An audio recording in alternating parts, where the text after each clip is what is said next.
A paz do Senhor, meus queridos irmãos. Estamos aqui mais uma vez para ministrar a palavra dos irmãos no nosso culto online. Hoje, sexta-feira, dia 10 de abril, e que a graça do Senhor esteja sobre as nossas vidas, meus irmãos. E que a mensagem de hoje, irmãos, o título da mensagem de hoje é a importância da salvação. A importância da salvação, irmãos. A salvação é algo, primordial. Se não tem a salvação, não tem nada. O que nós podemos dar em troca da salvação? Nada. Então, se perdemos a salvação, perdemos tudo. Se não temos a salvação, não temos nada. Então, a mensagem de hoje é essa, a importância da salvação. Eu quero entrar no primeiro princípio. E eu sei que muitos, na nossa cultura, inclusive no meio evangélico, alguns têm uma ideia que todos são filhos de Deus. Todos são filhos de Deus, todos nós somos filhos de Deus. Principalmente, na cultura do mundo, tem essa ideia, todo mundo é filho de Deus. Mas se nós formos avaliar as Escrituras Sagradas, com bastante cuidado, nós vamos perceber que a Escritura é bem clara em relação a isso. Nem todos são filhos de Deus. Esse é o primeiro princípio da mensagem de hoje. Nem todos são filhos de Deus. Pastor, mas nem todos são filhos de Deus. Nem todos são filhos de Deus. Todos nós somos criados por Deus, mas nem todos são filhos de Deus. E nós não podemos ter aquela ideia que criatura de Deus e filho de Deus é a mesma coisa. Não podemos ter essa ideia.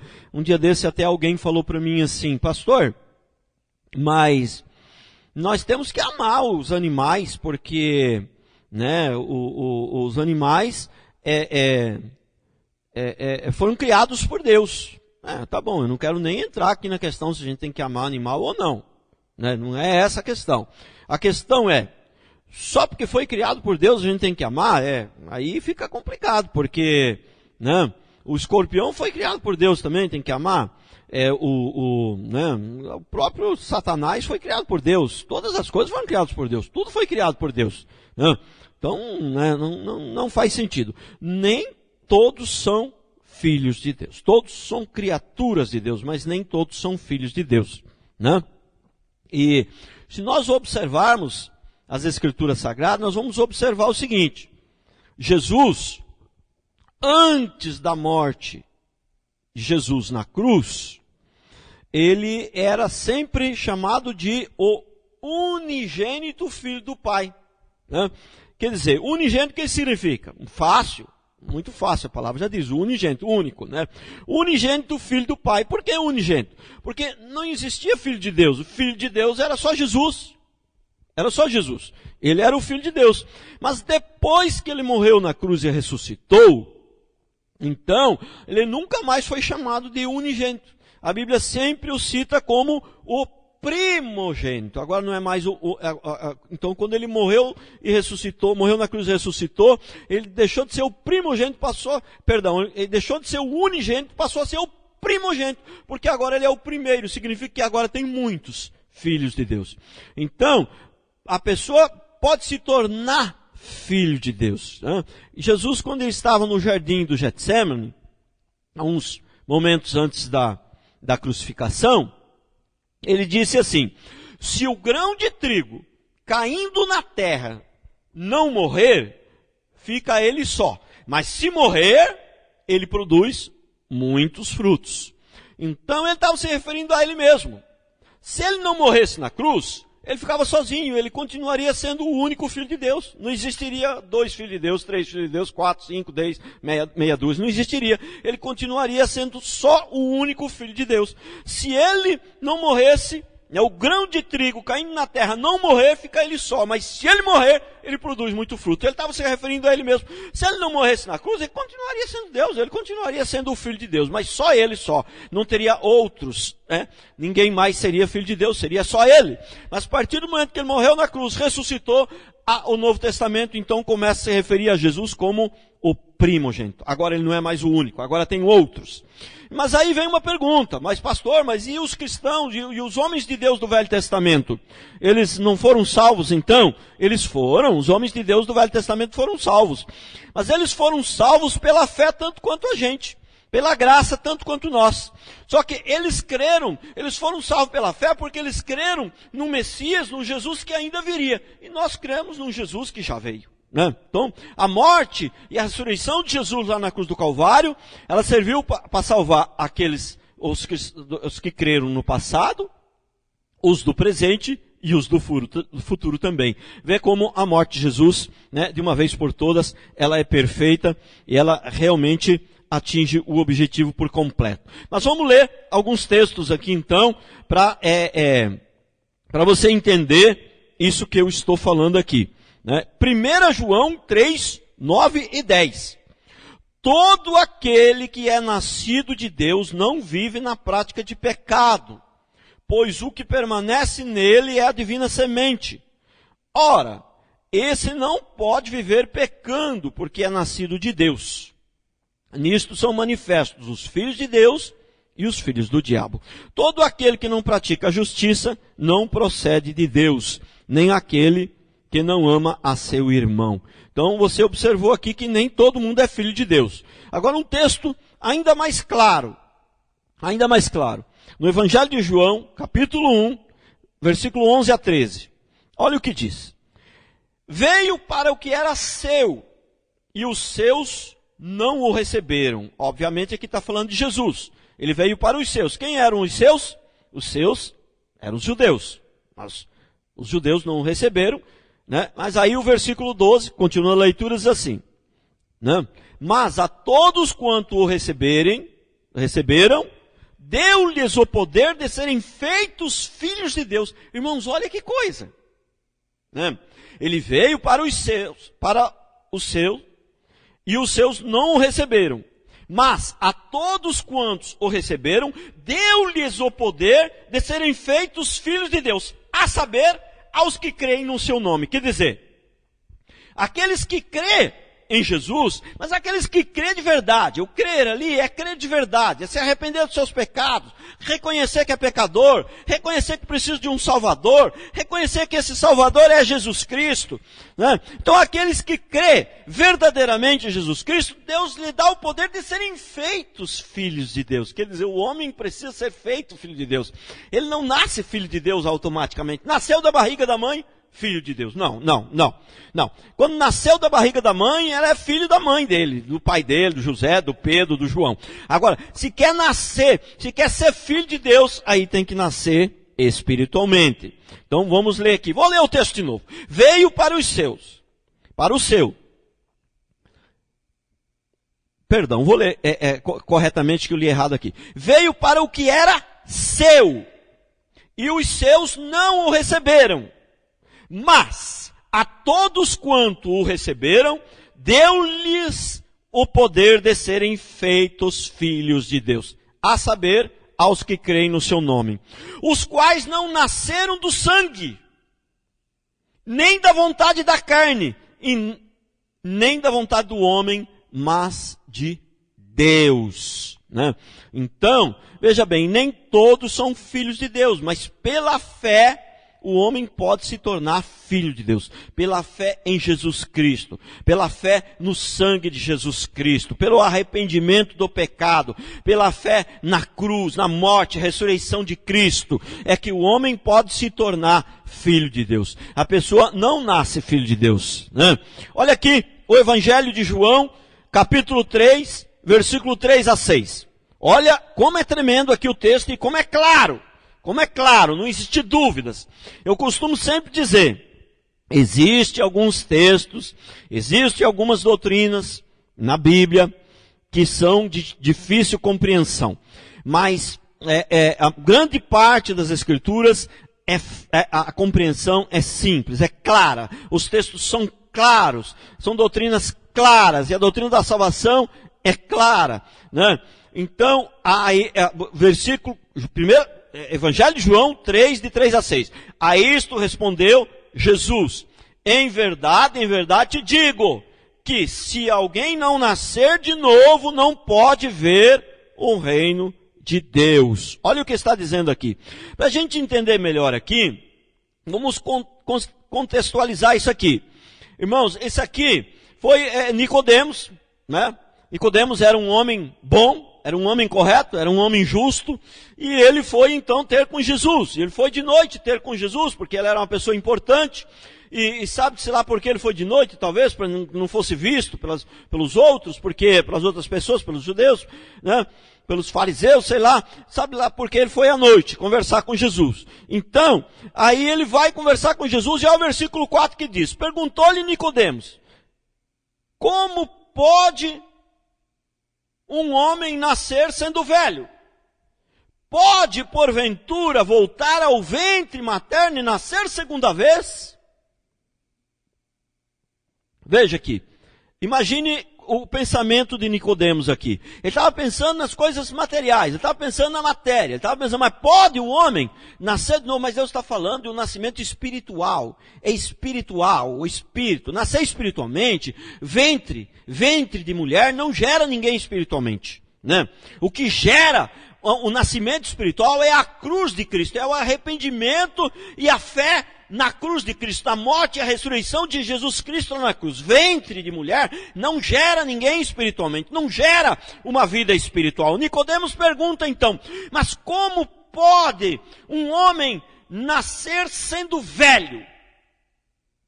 Pode, porventura, voltar ao ventre materno e nascer segunda vez? Olha então o que Jesus responde no versículo 5. Respondeu-lhe Jesus: em verdade te digo, quem não nascer da água e do Espírito, não pode entrar no reino de Deus. Quem é nascido da carne, é carne. Quem é nascido do Espírito, é Espírito.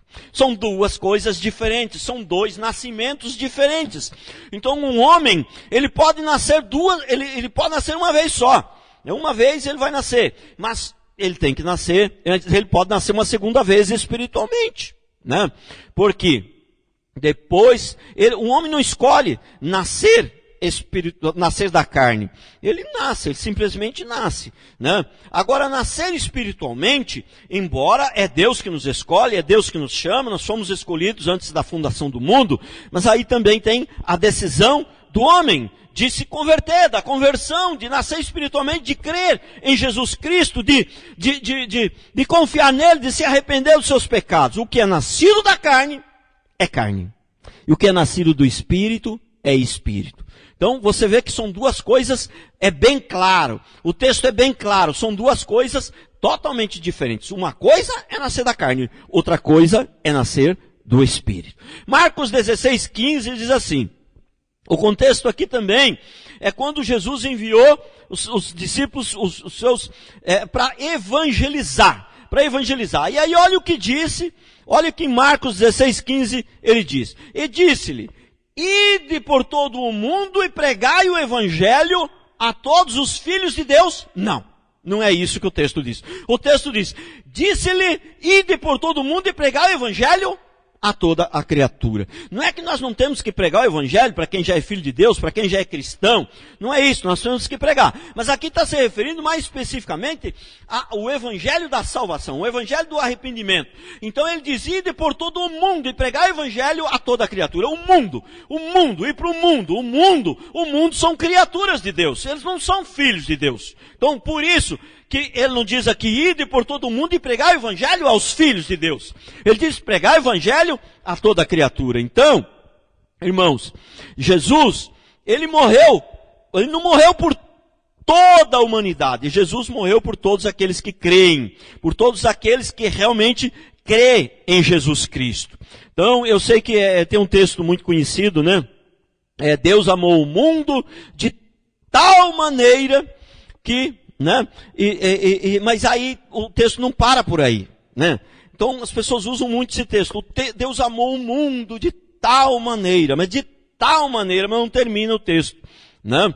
Então, o texto, se a gente for continuar lendo, diz, Deus amou o mundo de tal maneira para que todo aquele que nele crê seja salvo. Então, para quem que ele morreu? ele morreu para todo aquele que nele crê. Só aqueles que creem que vão ser salvos, não é o mundo todo que vai ser salvo. Se o mundo todo fosse ser salvo, entendeu? Aí então não existiria inferno, né? Aí não existiria inferno, aí seria uma maravilha, seria uma beleza, né? Para quem não quer, para quem quer viver uma vida sem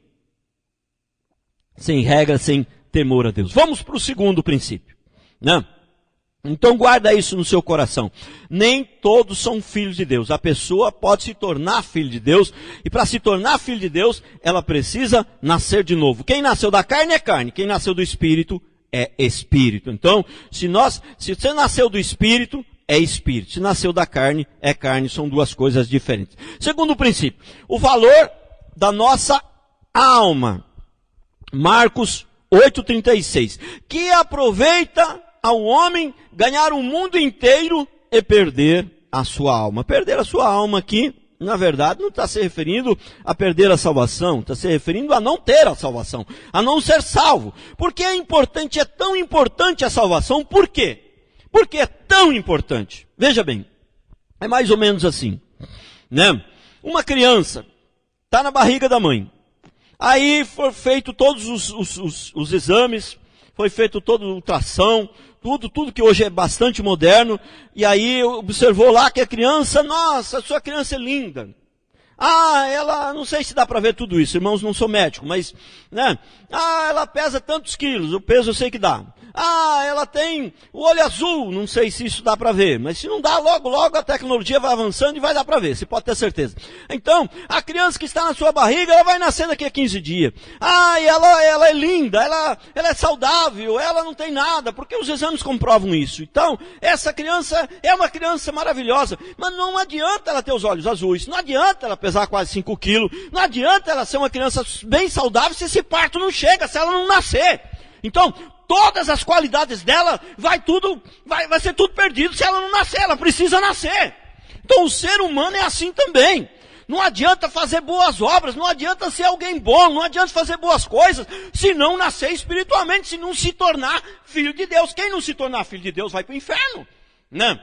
Quem vai para o céu é só os filhos de Deus, é só aqueles que se arrependem, que buscam a Deus, que têm um novo nascimento, precisa nascer espiritualmente para se tornar filho. Nós nos tornamos filhos de Deus quando nós cremos na morte e ressurreição de Jesus, e a gente reconhece que é pecador, se arrepende do seu pecado, aí o Espírito Santo vem morar no nosso coração, ele passa a ser morada. A partir do momento que o Espírito Santo vem morar no meu coração, então eu me torno filho de Deus. Então é aí onde o texto lá diz que Deus nos deu o poder, todo aquele que crê, Deus deu o poder de se tornar filho de Deus.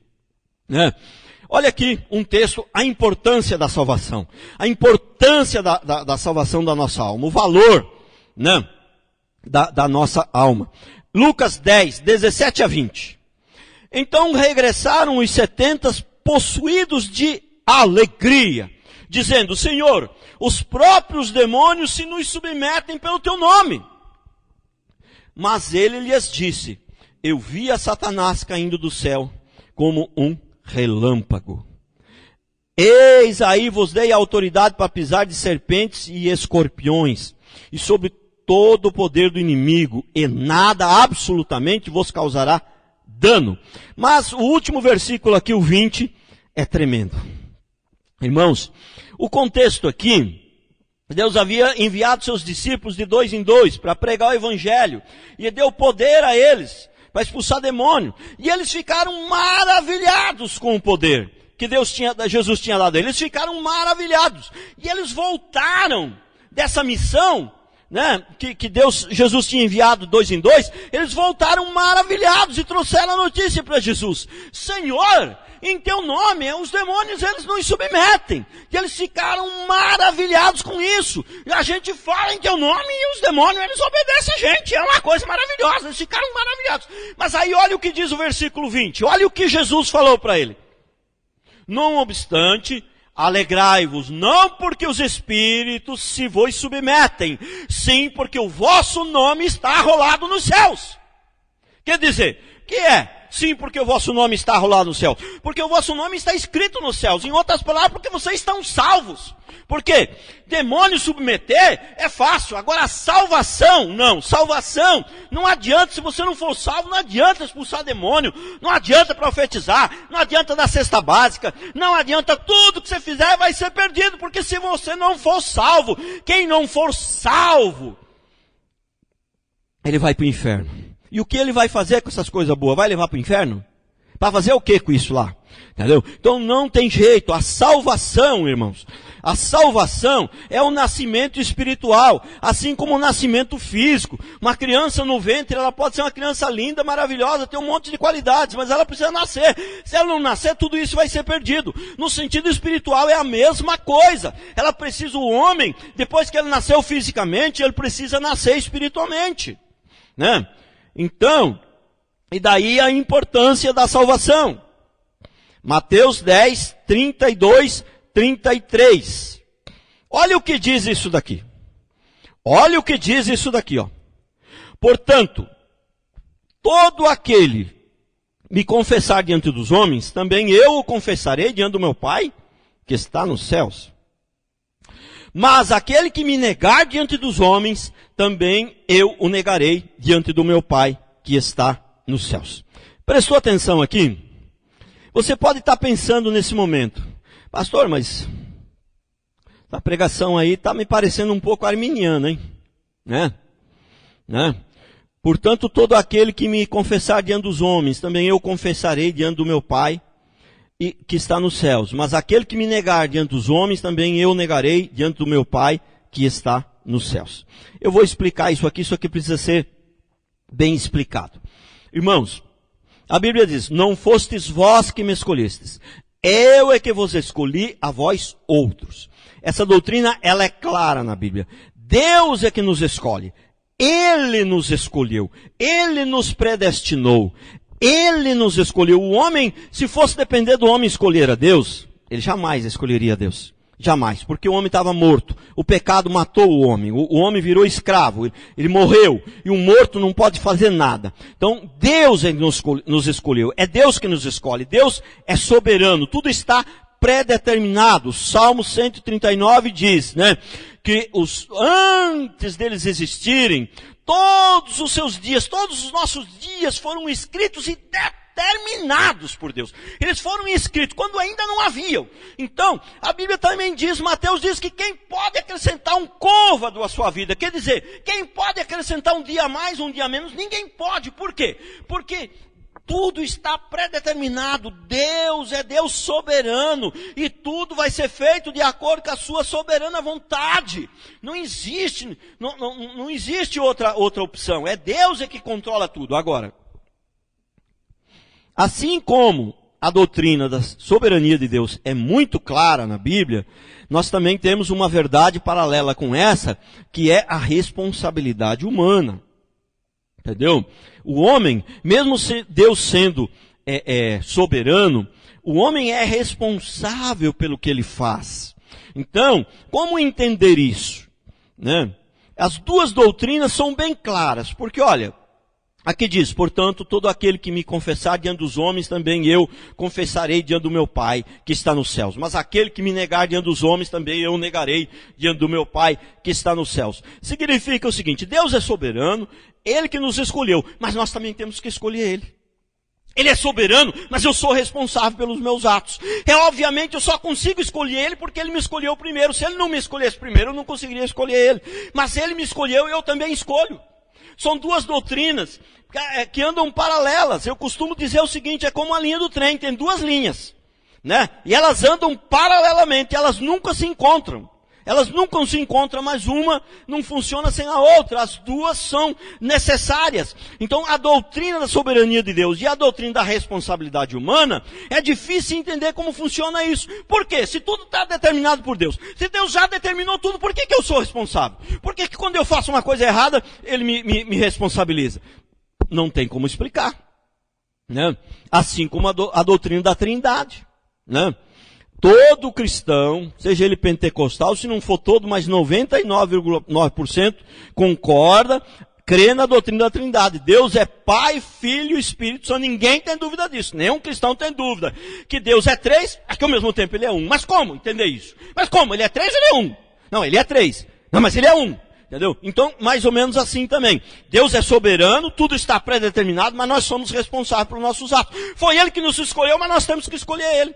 A Bíblia diz, achegai-vos a mim e eu me achegarei a vós. Quer dizer, Ele é soberano, Ele nos escolheu antes da fundação do mundo, mas Ele nos exorta a chegarmos a Ele. Achegai-vos a mim e eu me achegarei a vós outros. Buscai e me achareis quando me buscar de todo o coração.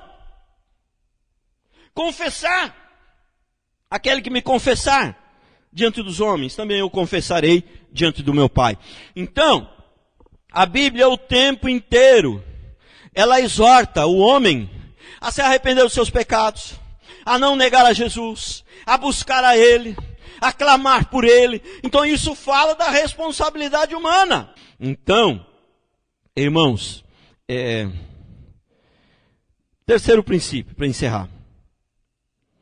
Temos que ter certeza da salvação, irmãos. Nós não podemos ter dúvida da salvação. Irmãos, eu vou ler um texto aqui, Romanos 8,16. O próprio Espírito testifica com o nosso Espírito que somos filhos de Deus. Então, veja bem, normalmente, você pergunta para uma pessoa que não é cristã, você diz para ela assim, se você morrer hoje, você vai para onde? Ela fala, eu não sei. Ela fala, Deus é que sabe. Né? E se você diz para ela assim, não, eu sei, se eu morrer hoje, eu vou para o céu. Alguns acham que é soberba. A gente fala, se eu morrer hoje, eu vou para o céu. É soberba, mas que cara soberbo, né? Ele acha que ele é o quê? Ele acha que ele é o bambambam, ele acha que ele vai morrer, vai para o céu. Então, eu acho que é soberba dizer que se eu morrer, eu vou para o céu. Só que é o seguinte, se a salvação é pela fé, e você me pergunta, se eu morrer hoje, para onde que eu vou? Eu digo que não sei. Então cadê minha fé? Significa que eu não estou salvo? Né? E isso é comum você perguntar para uma pessoa do mundo, um ímpio, né? Se você morrer hoje, para onde você vai? Ele fala, não sei. Na igreja, pessoas que frequentam a igreja, é raro a gente perguntar para uma pessoa assim, você morreu hoje, para onde você vai? Ela fala, não sei. É raro, são poucos. Na sua grande maioria, eles dizem, eu vou para o céu. Mas eu, em 25 anos de ministério, eu observei uma coisa. Muitas pessoas que frequentam a igreja evangélica, muitas pessoas que frequentam a igreja evangélica, se você perguntar para ela, você morreu hoje, para onde você vai? Ela diz, eu vou para o céu. Mas ela diz porque ela vê todo mundo falar, então ela fala também. Mas no fundo, ela não tem aquela convicção de que ela vai ser salva. Tenho observado isso. E não é de se admirar, porque a Bíblia diz que, né, no meio evangelho tem o joio e tem o trigo. Né? E tem as ovelhas e tem os bodes. A Bíblia diz que Jesus vai vir para separar as ovelhas e os bodes. Né? Então, num culto, num prédio de uma igreja, tem o trigo. Né? E tem o joio, está claro na Bíblia. Então, tem muita gente dentro da igreja que não é salvo. E o que eu estou querendo exortar você? É o seguinte, se você não tem certeza da salvação, é porque realmente você não é salvo. E aí o que você tem que fazer? Você tem que chorar, você tem que gemer, você tem que clamar, vai até o pastor, fala, eu não tenho certeza da salvação, o que eu tenho que fazer? Eu tenho que joelhar, eu tenho que gritar, eu tenho que fazer o quê? Eu tenho que estudar a palavra, eu tenho que me arrepender dos pecados, o que eu tenho que fazer? Essa semana mesmo uma pessoa ligou para mim desesperada, falou, pastor, eu quero me converter, vem aqui fazer uma oração que eu quero me converter, eu quero mudar de vida, entendeu? Eu quero me arrepender dos meus pecados, como é que eu faço para me converter? Você precisa tomar uma posição. Não é porque Deus é soberano que nós vamos esperar a salvação sentado. Não é porque Deus nos escolheu antes da fundação do mundo que nós vamos esperar a salvação sentado. Nós temos que clamar, nós temos que buscar fazer alguma coisa. Tem um momento na vida da gente que a gente tem que tomar uma posição. A gente tem que se arrepender dos pecados. A gente tem que buscar Deus e mudar de vida, tomar uma posição, falar, eu não quero mais. Essa hora é a hora que você vai se tornar filho de Deus, é a hora que você vai nascer de novo. E a partir daí você nunca mais vai ter dúvida da sua salvação. E você nunca mais vai ter dúvida da sua salvação, sabe por quê? Por que eu estou falando? Não. Você nunca mais vai ter dúvida da sua salvação, porque a Bíblia diz... Eu poderia ler muitos, mas não vai dar tempo. Vou ler aqui 2 textos aqui. o texto que eu li, Romanos 8,16. O próprio Espírito testifica com o nosso Espírito que somos filhos de Deus. O que é testificar? Ele comprova, ele confirma, ele faz o teste. Testifica, ele faz o teste, ele comprova. Então o Espírito Santo de Deus, ele confirma, ele comprova, ele faz o teste, ele nos mostra, ele nos dá a certeza que somos salvos. Se você nasceu de novo, se você realmente se arrependeu dos seus pecados, você então vai ter paz. Porque você vai ter paz? Porque você vai ter certeza da salvação. Como é que eu posso ter paz se eu não tenho certeza da salvação? Como é que eu posso ter paz se eu sei que eu posso morrer ali amanhã e ir para o inferno? Como que eu posso ter paz? A verdadeira paz nós só temos se tivermos a certeza da salvação. Porque se eu tiver certeza que se eu morrer eu vou ser salvo, eu vou morar com o Senhor, nem a morte me atormenta. Se nem a morte me atormenta mais, o que mais poderá me atormentar? O que existe pior do que a morte? Não existe nada pior do que a morte. Nem a morte pode me atormentar. E olha João aqui para encerrar. João 16:8. Quando ele vier, convencerá o mundo do pecado, da justiça e do juízo. Então o Espírito Santo, quando ele vem, e quando nós deixamos ele entrar no nosso coração, então ele nos convence do pecado, nós não vamos viver mais no pecado, e além disso, ele nos convence da justiça, nós sabemos que ele é justo, e que ele vai julgar, nós teremos temor, nós vamos procurar andar de acordo com a vontade de Deus, mas nós sabemos que se falharmos, ele é fiel para nos perdoar, ele é um Deus de graça, de justiça, de amor, mas é um Deus de graça, e ele é um Deus que perdoa os nossos pecados, e nós somos salvos pela graça. A salvação é pela graça, mas há um momento na vida da gente que a gente precisa tomar uma posição. Você está dentro da igreja, nada mudou na sua vida, do dia que você entrou para a igreja, não mudou nada as coisas, tem alguma coisa errada. Porque o Deus verdadeiro, quando nós nascemos de novo, quando nós nos tornamos filhos de Deus, e o Espírito Santo entra no nosso coração, nós nunca mais somos os mesmos. A nossa vida nunca mais é a mesma. Portanto, se você passou a frequentar uma igreja e a sua vida continua a mesma, tem alguma coisa errada. Talvez você precise nascer de novo. Eu sei que muitas pessoas ficam nervosas, muitas pessoas que frequentam a igreja, quando a gente diz que metade... Lógico que metade, estou falando, é uma força de expressão. Estou querendo dizer que uma parte vai para o céu e outra vai para o inferno. Tem gente que fica nervoso quando ouve esse tipo de pregação. E esse é um sinal. Pode ser um sinal que você não é convertido, se isso te deixa nervoso. Porque isso é claro na Bíblia, que nem todos que frequentam a igreja vão ser salvos. Muitas vezes você pode estar frequentando uma igreja e precisa tomar uma posição em Cristo Jesus. Precisa dizer, Deus, eu não quero mais essa vida, essa minha religião não tem mudado eu, não tem mudado a minha vida, e eu preciso de mudar, eu preciso me arrepender dos pecados, e eu preciso de ti, preciso da salvação, quero ser teu filho, quero seguir os teus caminhos, quero mudar de vida. Então, tem momento na vida que a gente precisa tomar uma posição, independente se você está na igreja ou não está, você frequenta essa igreja ou aquela outra. E quem é salvo, quem nasceu de novo, tem a certeza absoluta da salvação, porque o Espírito Santo que está dentro de nós, ele testifica, ele comprova, ele confirma que nós somos salvos.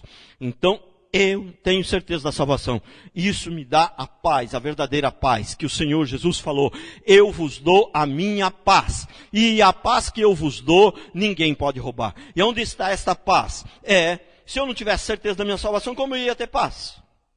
Se eu ficasse preocupado, nossa, mas vai vir uma doença aí, vai me matar e eu vou para o inferno. Como é que eu ia ter paz numa situação dessa? O único jeito de ter paz é ter certeza da salvação. Então, você precisa ter certeza absoluta da sua salvação. Amém?